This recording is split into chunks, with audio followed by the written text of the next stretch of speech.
नमस्कार साथियों, आपसे का साथ है आपके अपने चैनल इंदौलजी में। तो दोस्तों हम करेंगे स्पेशल सब्जेक्ट के मोस्ट इंपोर्टेंट क्वेश्चंस। वीडियो आप पूरा देखें दोस्तों, और लाइक शेयर जरूर कर दें। और चैनल सब्सक्राइब नहीं किया तो चैनल को सब्सक्राइब भी कर लें।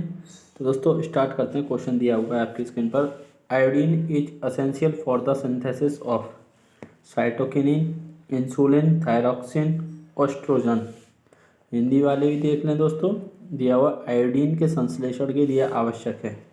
दोस्तों इसका सही आंसर क्या हो जाएगा? थायरॉक्सिन। ऑप्शन सी दोस्तों इसका राइट आंसर हो जाएगा थायरॉक्सिन। तो चलते हैं हम नेक्स्ट क्वेश्चन पर।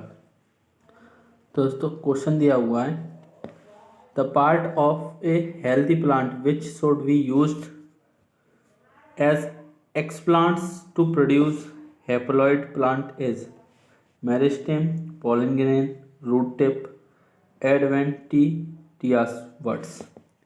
दोस्तों अब यहाँ पर हिंदी में भी आप पढ़ लें। एक स्वस्थ पादप का कौन सा भाग अगुणित पादप प्राप्त करने के लिए कर्तोत्तक के रूप में प्रयुक्त किया जाना चाहिए?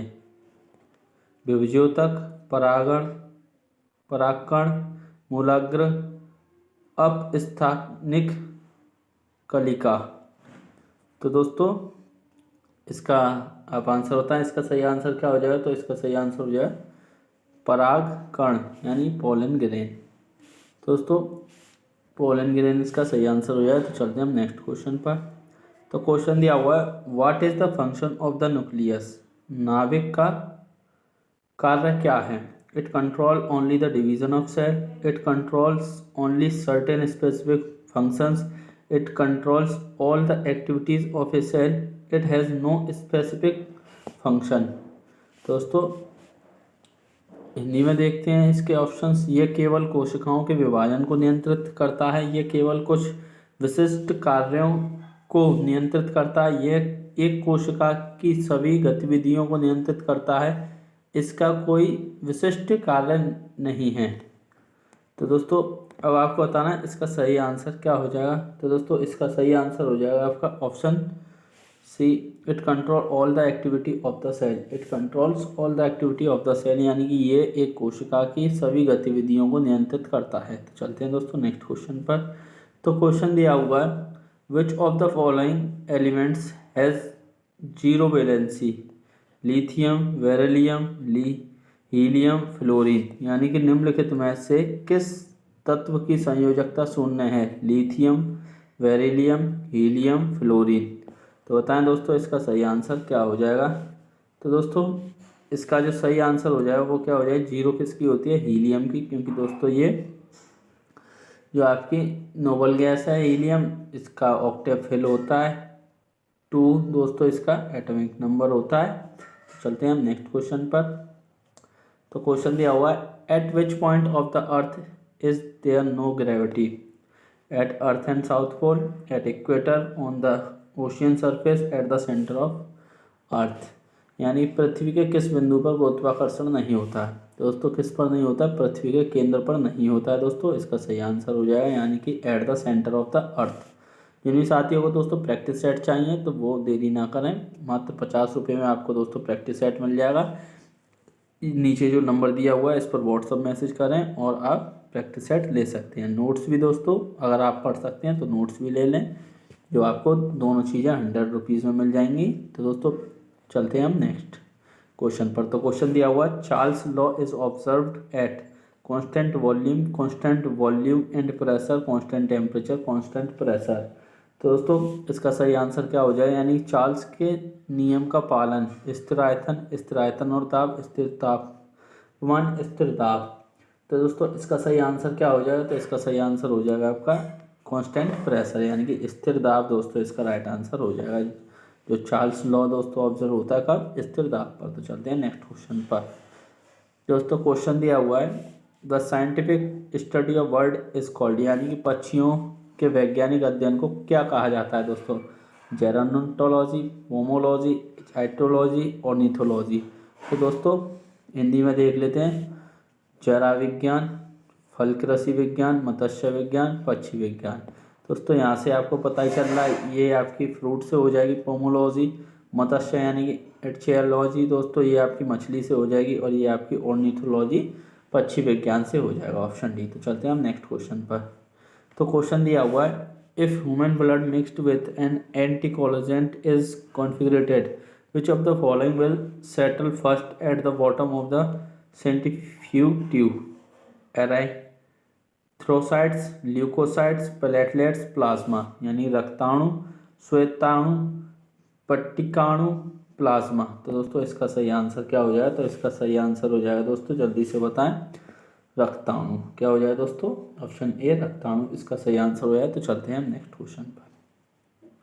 तो क्वेश्चन दिया हुआ है, which of the following value is the atomic mass of calcium? तो दोस्तों कैल्शियम का एटॉमिक मास क्या होता है ये आपको बताना है। दोस्तों जो एटॉमिक मास होता है कैल्शियम का वो होता है आपका 40 दोस्तों, इसका सही आंसर हो जाएगा। तो चलते हैं हम नेक्स्ट क्वेश्चन पर। तो क्वेश्चन दिया हुआ है कि किसी तत्व की संयोजक शक्ति क्षमता क्या कहलाती है? यानी what is the balance power या potential of an element called? Atomicity, atomic mass, normality और वैलेंसी। यानी परमाणुता, अणुभारता, सामान्यता, वैलेंसी। तो दोस्तों इसका सही आंसर क्या हो जाए? तो इसका सही आंसर हो जाए दोस्तों वैलेंसी, यानी कि ऑप्शन डी इसका राइट आंसर हो जाएगा। तो चलते हैं हम नेक्स्ट क्वेश्चन पर। तो क्वेश्चन दिया हुआ है, what is the material used in making lead pencil? Mica, graphite, carbon, coal. यानी लेड पेंसिल बनाने में प्रयोग होने वाला पदार्थ कौन सा है? अब्रक, ग्रेफाइट, कार्बन, कोयला। तो दोस्तों इसका सही आंसर क्या हो जाएगा? तो इसका आपको बताना है सही आंसर क्या होगा। तो दोस्तों इसका सही आंसर हो जाएगा आपका ग्रेफाइट। जो पेंसिल बनाई जाती है दोस्तों किससे? ग्रेफाइट से। तो चलते हैं हम नेक्स्ट क्वेश्चन पर। तो क्वेश्चन दिया हुआ है कि which device can be used to measure the density of liquid? Anemometer, wavemeter, eudiometer, pycnometer. तो दोस्तों जो द्रवों का घनत्व नापने के लिए किस उपकरण का उपयोग किया जा सकता है वो आपको बताना है दोस्तों। तो इसका सही आंसर क्या हो जाए? पिकनोमीटर, यानी कि ऑप्शन डी दोस्तों इसका राइट आंसर हो जाएगा। दोस्तों अगर आपने वीडियो को अभी लाइक नहीं किया तो लाइक ज़रूर कर दें और शेयर भी कर दें अभी, और चैनल सब्सक्राइब नहीं किया तो चैनल को तो आप सब्सक्राइब कर लें, क्योंकि दोस्तों और भी वैकेंसी आएंगी उनके भी लिए भी आपको नोटिफिकेशन मिलेगा इसके एडमिट कार्ड से रिलेटेड, और दोस्तों जो भी आपको अपडेट मिलती रहेंगी वो इस चैनल से आपको मिलती रहेंगी, तो आप इस चैनल से जुड़ जाएं। तो चलते हैं दोस्तों नेक्स्ट क्वेश्चन पर। तो क्वेश्चन दिया हुआ है, in which group of the modern periodic table are halogen placed? जो दोस्तों हैलोजन होता है वो किस पीरियोडिक टेबल के ग्रुप में होता है वो आपको बताना है। जो पीरियोडिक टेबल होती है आधुनिक आवर्त सारणी के किस वर्ग में हैलोजन को स्थापित किया जाता है? किया गया है 16, 18, फर्स्ट या 17? तो दोस्तों इसका जो आंसर हो जाएगा वो क्या हो जाएगा? 17वें में दोस्तों ये हैलोजन रखे गए हैं, और दोस्तों जो नोबल गैस है वो 18 में रखी गई हैं। तो चलते हैं नेक्स्ट क्वेश्चन पर। दोस्तों क्वेश्चन दिया हुआ है, nitrogen fixing bacteria are found in legumes, all species of dicot plant, all species of monocot plant, rice. यानी फलियों में, द्विबीजपत्री पौधों की सभी प्रजातियों में, एक बीजपत्री पौधों की सभी प्रजातियों में, चावल में। यानी नाइट्रोजन स्थिरीकरण जीवाणु कहाँ पाए जाते हैं? तो दोस्तों ये जो पाए जाते हैं ये फलियों में पाए जाते हैं। किस में दोस्तों? लीव्स में पाए जाते हैं दोस्तों। ऑप्शन ए इसका राइट आंसर हो जाए फलियों में। तो चलते हैं हम नेक्स्ट क्वेश्चन पर। दोस्तों क्वेश्चन दिया हुआ है, why is it necessary to use a water filled condenser when performing distillation? यानी कि आशवन करते समय जल से भरे संघनित्र का उपयोग करना क्यों आवश्यक है? To cool down and condense the vapour back into a liquid, to measure the temperature of the distillation process, to increase the speed of the distillation process, to heat the substance being distilled। यानी वाष्प को ठंडा और संघनित करके वापस तरल में बदलना, आशवन प्रक्रिया के तापमान को मापना, आशवन प्रक्रिया की गति को बढ़ाना, आशवित किए जा रहे पदार्थ को गर्म करना। तो दोस्तों अब आपको बताना है इसका सही आंसर क्या हो जाएगा। तो दोस्तों इसका सही आंसर हो जाएगा आपका वाष्प को ठंडा और संघनित करके वापस तरल में बदलना। ऑप्शन ए दोस्तों इसका राइट आंसर हो जाएगा, यानी कि to cool down and condense the vapour back into a liquid. तो चलते हैं नेक्स्ट क्वेश्चन पर। तो क्वेश्चन दिया हुआ है which of the following bonds are weakest in nature, यानी कि दोस्तों जो सबसे कमज़ोर बॉन्ड होता है वो कौन सा होता है, तो वो आपको बताना है single bond, double bond, triple bond, hydrogen bond. तो दोस्तों इसका सही आंसर क्या हो जाएगा, हाइड्रोजन बॉन्ड, यानी हाइड्रोजन बॉन्ड दोस्तों सबसे वीक होता है। तो चलते हैं नेक्स्ट क्वेश्चन पर। तो क्वेश्चन दिया हुआ है the end product of aerobic respiration is, यानी कि वायवीय श्वसन का अंतिम उत्पाद है CO2 plus CO, CO2 plus NO, CO2 plus O2, CO2 plus H2O। तो दोस्तों इसका तो आप आसानी से आंसर दे सकते हैं। तो इसका सही आंसर क्या हो जाए, CO2 प्लस H2O। तो चलते हैं नेक्स्ट क्वेश्चन पर। तो दोस्तों क्वेश्चन दिया हुआ है the SI unit of charge is, charge की SI यानी कि जो चार्ज है दोस्तों आवेश जिसको कहते हैं उसका SI मात्रक आपको बताना है। एम्पियर दोस्तों किसका हो जाएगा, करंट का हो जाएगा। वोल्ट दोस्तों किसका हो जाएगा, वोल्ट हो जाएगा आपका पोटेंशियल डिफरेंस यानी वोल्टेज का। और दोस्तों कूलम आपका किसका हो जाएगा, और ओम आपका रेसिस्टेंस का। तो बचा क्या, कूलम। कूलम दोस्तों किसका होता है, आवेश का यानी कि चार्ज का। तो कूलम दोस्तों इसका राइट आंसर हो जाएगा। तो चलते हैं हम नेक्स्ट क्वेश्चन पर।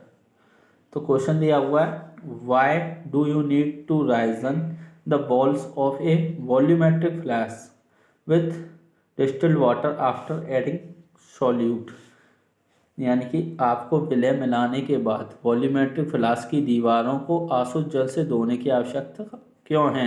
To ensure that all solute particle are in the solution and not on the flask wall, to clean the flask, to increase the volume of the solution, to dilute solution. यानी यह सुनिश्चित करने के लिए कि सभी विलय कण विलयन में हैं, ना कि फ्लास्क की दीवार पर।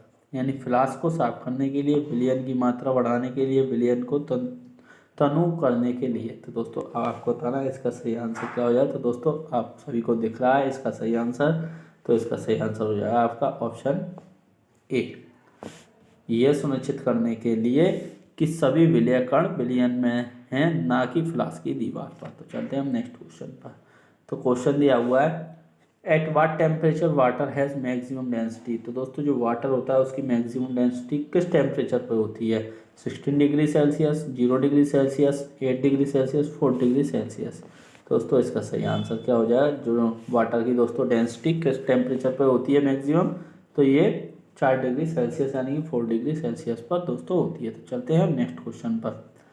दोस्तों क्वेश्चन दिया हुआ है the swollen bottom part of the carpel of a flower is called as, यानी कि एक पुष्प में स्त्री केसर के आधार पर उभरा फूला भाग है अंडाशय, वर्तिका, वर्तिकाग्र, परागकोश। तो दोस्तों इसका सही आंसर बताएं आप क्या होगा। तो दोस्तों इसका सही आंसर हो जाएगा आपका क्या, जल्दी से बताएं। तो इसका सही आंसर हो जाएगा दोस्तों ऑप्शन ए ओवेरी, अंडाशय। तो चलते हैं नेक्स्ट क्वेश्चन पर। तो क्वेश्चन दोस्तों दिया हुआ है what of the following acts as a part of biological catalyst in human body, fats, carbohydrate, vitamin, sugar, यानी वसा, कार्बोहाइड्रेट, विटामिन, शर्करा। तो दोस्तों इसका सही आंसर क्या हो जाएगा ये आपको बताना है।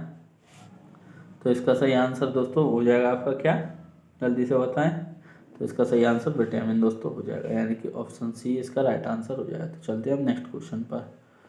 तो दोस्तों क्वेश्चन दिया हुआ है जीव विज्ञान की कौन सी शाखा कवक के अध्ययन से संबंधित है। जीव विज्ञान की कौन सी शाखा कवक के अध्ययन से संबंधित है।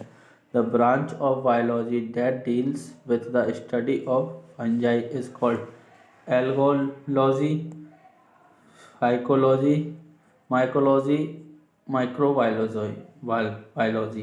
दोस्तों इसका सही आंसर क्या हो जाएगा। तो इसका सही आंसर हो जाएगा कवक विज्ञान यानी कि माइकोलॉजी। तो चलते हैं नेक्स्ट क्वेश्चन पर।